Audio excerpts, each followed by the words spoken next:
Hi. The frustration I had with the industry initially was one of limits, of stereotyping and of racism. That really pushed me to move behind the camera in the first place.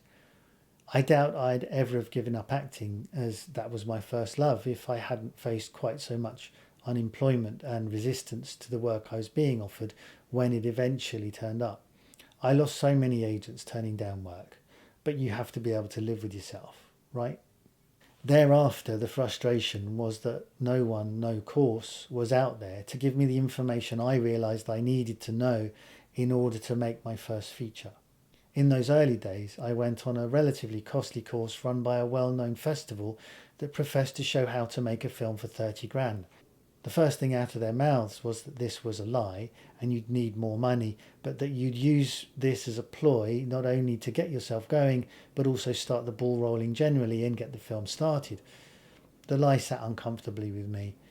What I also hated was that when we got to the part about directing actors, which I'd really been waiting for, literally the only wisdom imparted was that you ensure that the director on take one of day one, whatever had happened with the actors, however good or bad or indifferent, that you tell them to go again, just so they'd know who was boss. I mean, what kind of narcissistic idiot? So you can see, having done a bunch of courses, including attending a very well respected film school, I still felt I hadn't been given the actual skill set to make a no budget feature. That's not to knock my time at film school, and that's not their job. But it was great, and I was there as a screenwriter, not as a director. I did make a short called Opportunist that sold to Fox Television and gathered myself a really talented crew that I was really happy to collaborate with. I also learned a huge amount about film in general, about production design, cameras, and of course writing, and generally had a great time. Once I was in there, I crashed the other classes, direction, but also I pulled the cinematography tutor Brian Tufano to one side and got him to teach me all about lenses. That was my main reason for being there, to rinse it of everything I was lacking and get myself acquainted with the other skill sets I knew nothing about. Because film, of all the artistic pursuits, is, as I will keep saying throughout, a collaborative experience. Whatever your own specialisation is, you need editors, cinematographers, designers, sound designers, VFX experts, sound re-recordists, Foley artists. Even if as a filmmaker you multi-hyphenate, you simply cannot be in all places all at once, all of the time. Besides, it can be great working with other people, giving the script, the brief to a composer and seeing what they come back with 3 months later. Amazing. My other frustration though was a deeper, more long-lasting one that was rooted in how I was perceived by the world and in particular by the industry. Growing up, there wasn't any brown faces I related to on TV, ever. What there was horribly cartooned, stereotyped, and there purely to serve white British sensibilities in the 70s and 80s. Really unpleasant to look back on, and nothing that would ever get greenlit today. But even now I find too much is still made from a white Western sensibility. Too often as an actor, I was employed simply to tick PC boxes and quotas as an afterthought in the casting process where the production doesn't get the finance unless they fulfil quotas. It's not the way to create drama, and all it seems to serve is to rile both audiences and production companies alike.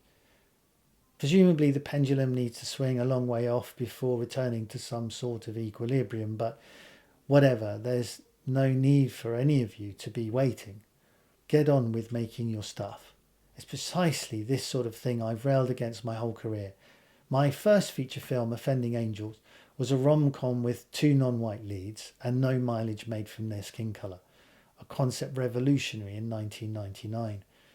I took it to Cannes Market and it got picked up by a sales agent, Ardent International, who 6 months later went down taking my film with it. But the groundwork was laid. I'd written, produced, directed and co-starred in a British film, and it had worked well enough to get distribution. I'd seen it play to enthralled audiences at festivals all across Europe. So what I'm really focused about, what I'm sitting here telling you, wherever you may be, is that it's possible.